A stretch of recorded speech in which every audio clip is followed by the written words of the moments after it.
पिता पुत्र और पवित्र आत्मा के नाम पर आमीन।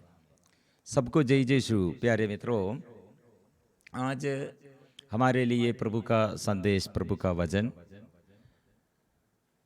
कितने अनुग्रहमय बातें। और यरीको का अंधा अंधा एक अंधा भीख मांगने वाला प्रभु का शिष्य बन गए है। प्रभु अंधों को दृष्टिदान दिया और ऐसे कितने बड़े चिन्ह और चमत्कार द्वारा प्रभु अपने प्रजा, अपने निजी प्रजा को प्यार करते हैं। हम सब ईश्वर के निजी प्रजा है, लेकिन जाने और अनजाने हम अंधता, हमारे हृदय में अंधता और पूरा जीवन में ऐसे गूंगा बहरापन, अंधता और ऐसे बंधन बहुत तेरी लोग अविश्वासी ऐसे निराशा में अविश्वासी बन गए हैं, निराशा करते हैं, आशा छोड़ किए हैं। और बहुत तेरी लोगों को अवसर है, लेकिन ये अवसर शिक्षकगण सदा प्रभु के साथ है, शिक्षा प्रभु से शिक्षा सुन लिया है और लोग कितने चिन्ह और चमत्कार यीशु से पाया वो सब अनुभव करते हैं। प्रिय मित्रों, यह शिक्षकगण क्या के लिए चर्चा करते हैं और क्या के लिए प्रभु से प्रार्थना करते हैं। दूसरे गैर यहूदी और शिक्षकगणों में वो नहीं, ऐसे एक भीख मांगने वाला एक अंधा प्रभु से क्या प्रार्थना करते हैं। यरीको का अंधा हमारे लिए बड़ा संदेश देता है। प्रिय मित्रों, हमारे आंख खोलने के लिए, अंधता दूर करने के लिए, जो बाधा, जो बंधन हमारे जीवन में, वो बाधाएं, अभिशाप का बंधन, वो सब दूर करने के लिए, और कैसे गवाही, शिक्षी बनना है, गवाही देना है और प्रभु के साथ चलना, अनुसरण करना है। ये बड़ा एक संदेश प्रभु हमें दिखाते हैं। अचानक एक रोगी को प्रभु अच्छा करते हैं। प्रभु यह प्रशिक्षण में कुछ दिन पहले हम ये वचन में संज्ञा अध्याय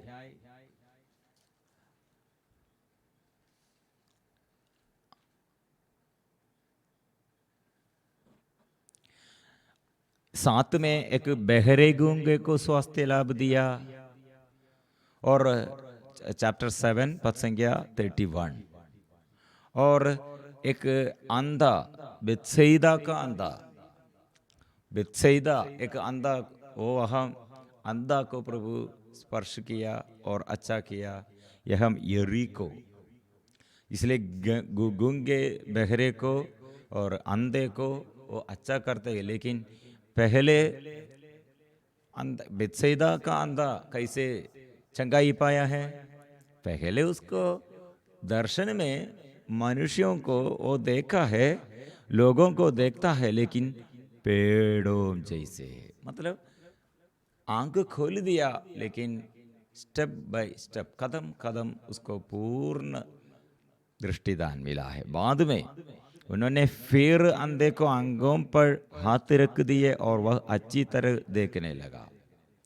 हमारे शिक्षकगण यह यीशु के साथ है, चिन्ह और चमत्कार द्वारा प्रभु से बुलाया है और अपने जीवन में सदा ये चिन्ह और चमत्कार द्वारा प्रशिक्षण देते हुए लेके जाते हैं। लेकिन फिर उन लोगों के अंदर अंधकार से बचाने वाला यीशु और हमको जीवन में सदा आशीष देने वाला हमारे प्रभु, वो यीशु को, ये प्रभु को अच्छा से नहीं पहचान किया है। इसलिए ये वचन हम पढ़ते हैं मार्कुस का सुसमाचार अध्याय 10 पद संख्या 46। वे यरीको पहुंचे। जब ईसा अपने शिष्यों तथा एक विशाल जन समूह के साथ यरीको से निकल रहे थे, तो तिमेउस का बेटा बरतिमेउस एक अंधा भिखारी सड़क के किनारे बैठा हुआ था।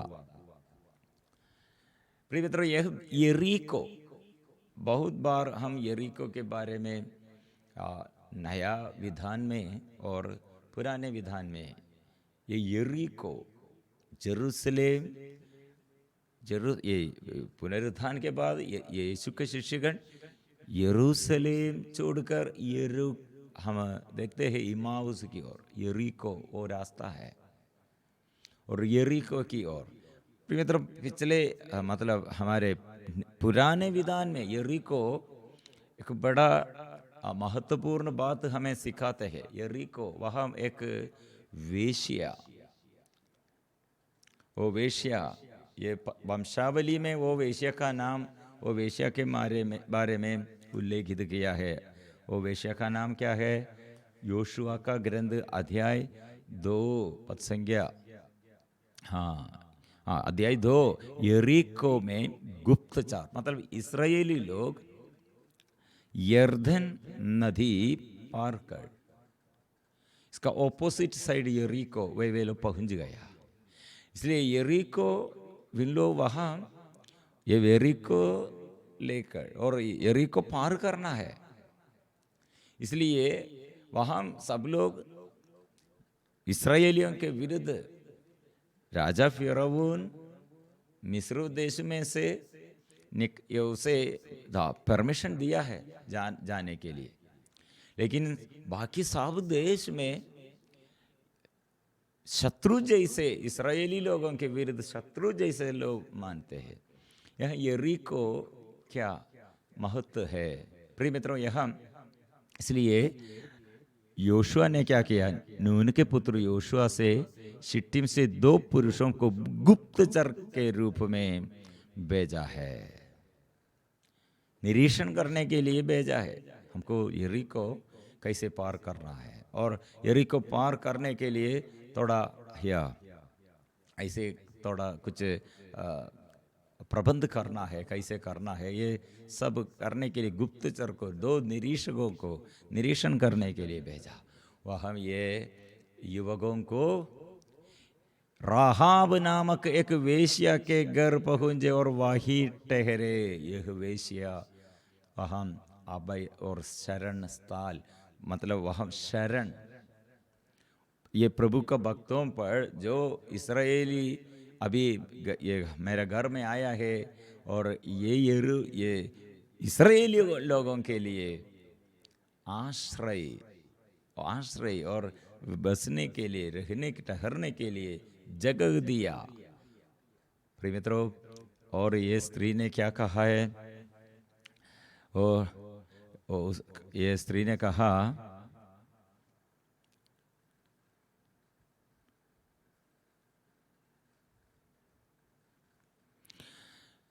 वे पुरुष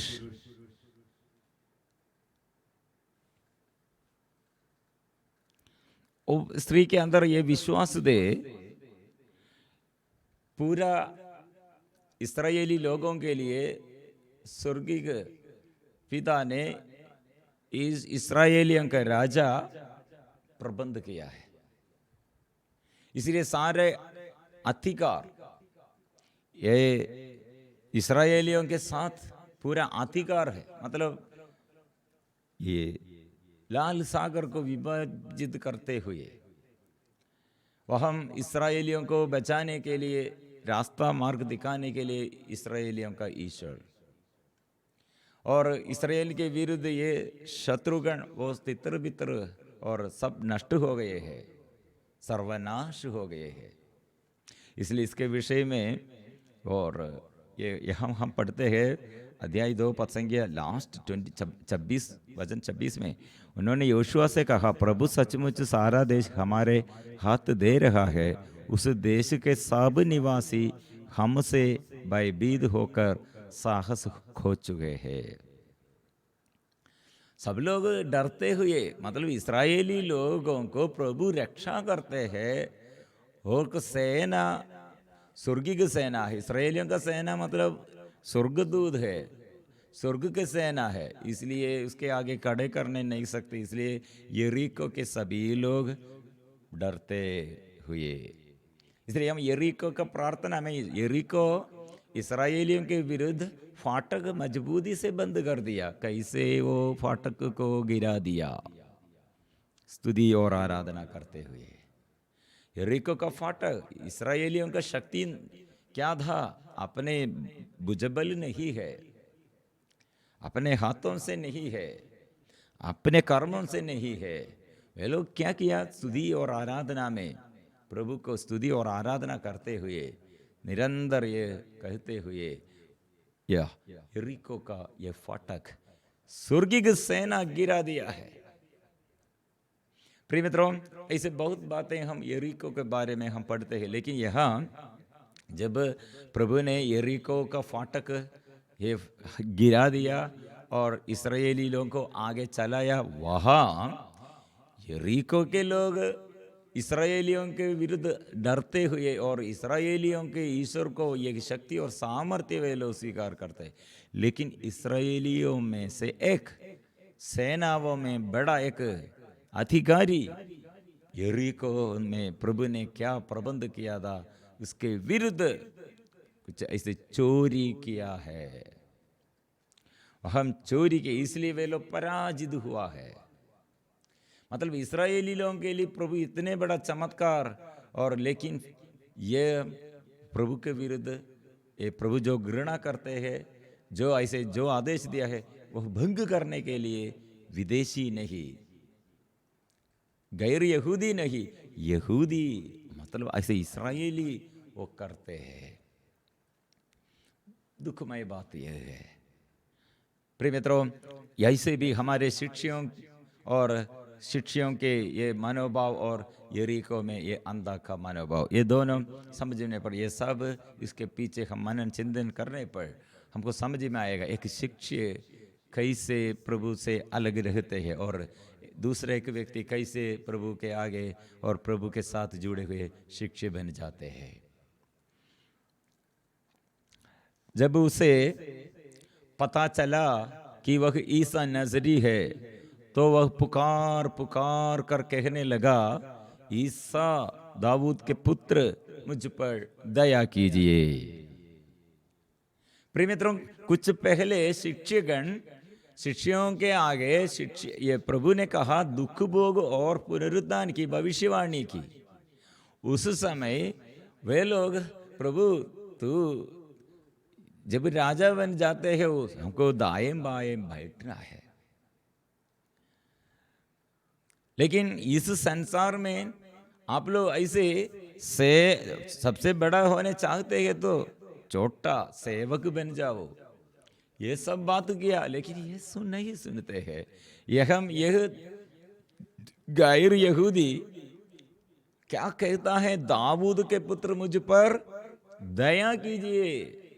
इसलिए दया करने वाला मुझे फिर जीवन में ऐसे पुनर्निर्माण, पुनर्जीवन, पुनः दृष्टि प्राप्त करने के लिए, ऐसे मुझे ऐसे और प्यार करने के लिए केवल एक ही एक व्यक्ति है, वो दाऊद के पुत्र। दाऊद के पुत्र, क्योंकि वो क्या अभी पढ़ते हैं, क्या वो सुनते हैं, क्या वो समझते हैं। अपने शिष्यों को, अपने यहूदी लोगों के ये बड़े अधिकारियों को ये पहचान नहीं है। एक अंधा वो प्रार्थना में दाऊद के पुत्र मुझ पर दया कीजिए, मतलब दाऊद का पुत्र। दाऊद पाप किया था, वही दाऊद पश्चाताप किया। इसलिए जो पश्चाताप करते हैं वो पश्चातापी को प्रभु प्यार करते हैं। इसलिए मेरे जीवन में वो दाऊद का पुत्र, वो दाऊद के पुत्र के ऊपर पूरा अधिकार, मैं दाऊद के घराने के कुंजी उसके कंधे पर रख दूंगा। यदि वह खोलेगा तो कोई नहीं बंद करेगा, यदि वह बंद करेगा तो कोई नहीं खोल सकेगा। ओ दाऊद, मेरा पाप को क्षमा, मेरे जीवन में आत्मा, मेरे जीवन में आशीष, और मेरे पापों के लिए, मेरे जीवन में ये सर्वनाश के समय और विनाश के समय जीवन देने के लिए वो दाऊद का पुत्र दयालु है, वो ईश्वर का पुत्र है, वो ईश्वर है, वो स्वीकार करते हैं। बाकी सब लोग स्वीकार नहीं करते हैं। धनी आदमी यीशु को स्वीकार नहीं किया है। अपने शिष्यगण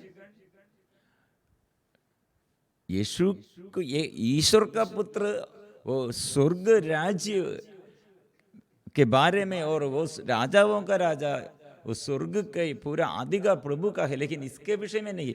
पृथ्वी पर एक संसार में हमको ऊपर पोजीशन, ऊपर स्थान, बड़ा पोजीशन हमको चाहिए, यह चाहते हैं। यह अंधा क्या चाहते हैं? दाऊद का पुत्र मुझ पर दया कीजिए। ये प्रिय मित्रों, ये कितने लोग, ईसाई लोग और कितने अविश्वासी गण, मसीह के और गैर मसीही लोग। प्रिय मित्रों, यहाँ हमें क्या बात हमें सिखाते हैं? प्रभु को भाव भेद नहीं है। जो प्रभु का नाम पुकारते हैं, स्वीकार करते हैं, प्रभु का नाम जोर से पुकारते हैं और वो लगातार स्वीकार करते हैं, उसके जीवन में क्या प्रतिफल होगा हम अभी पढ़ते हैं।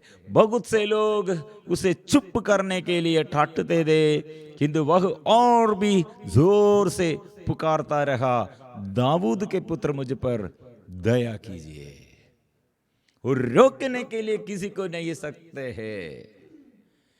और इस यीशु के शिक्षकगण यीशु के साथ, यीशु के ये पूरा ये इनर सर्कल में ऐसे शिष्य लोग हैं, लेकिन वो शिष्यगण यीशु के ये मनोभाव के विरुद्ध ठाटते हैं कि यीशु का मनोभाव क्या है? दाऊद के पुत्र मुझ पर दया कीजिए। ऐसे वो जोर से पुकारते हैं।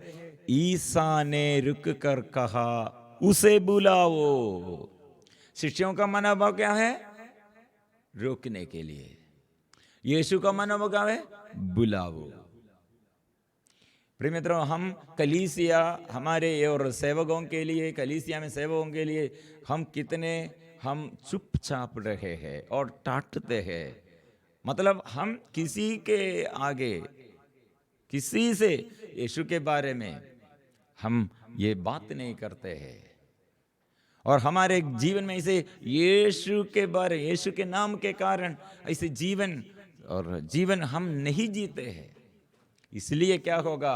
घर में समस्या, परिवार में समस्या, देश में समस्या। कारण क्या है? मैं अपने नाम के कारण, अपने लिए स्वार्थता में हमारे पूरा बातचीत है।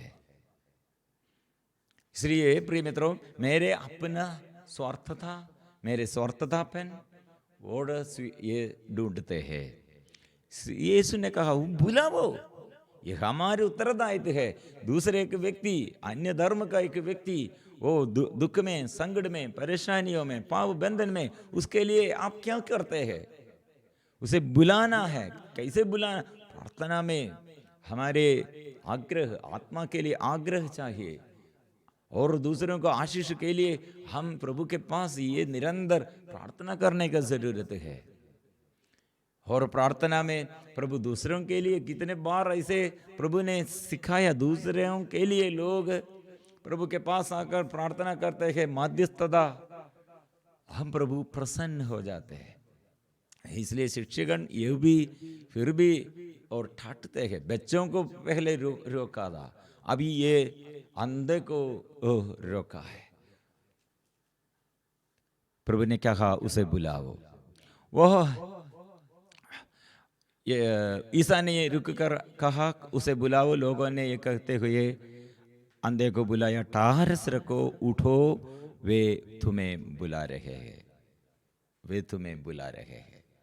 इसलिए प्रिय मित्रों, हम दृढ़ता से प्रभु का नाम विश्वास से स्वीकार करते हैं, और प्रभु का नाम लेते हुए हम जीवन बिताते, ऐसे प्रार्थना करते हैं, तो हमारे आगे ऐसे समस्याएं रुकने के लिए, रुकावट डालने के लिए आएगा, लेकिन हम यह पार करना है। ऐसा है तो जो लोग हमारे विरुद्ध दे, वही लोग हमारे पास आएगा, यीशु के बारे में हमसे सुनने के लिए आएगा, और यीशु के लिए ऐसे द्वार खोलेगा। यीशु वो प्रबंध करेगा। इसलिए प्रिय मित्रों, विश्वास ना छोड़िए।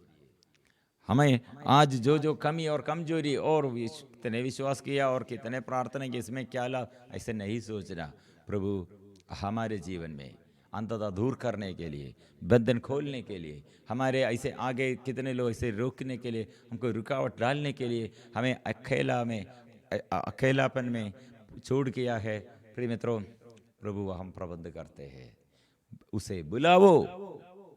और प्रभु ने फिर क्या कहा, वह अपनी चादर फेंक कर उछल पड़ा और ईसा के पास आया है। वो प्रिय मित्रों, ये बड़ा बात है। मतलब वो अंधा, उसको एक कपड़ा है, अंधा मतलब वो भीख मांगने के लिए, इसलिए उसको अपने से जीने के, अपने से ऐसे जीवन जीने का मार्ग क्या करना है, भीख मांगना है। लेकिन वो अपने ये आश्रय छोड़ गया है और प्रभु पर वो विश्वास और स्वीकार किया है।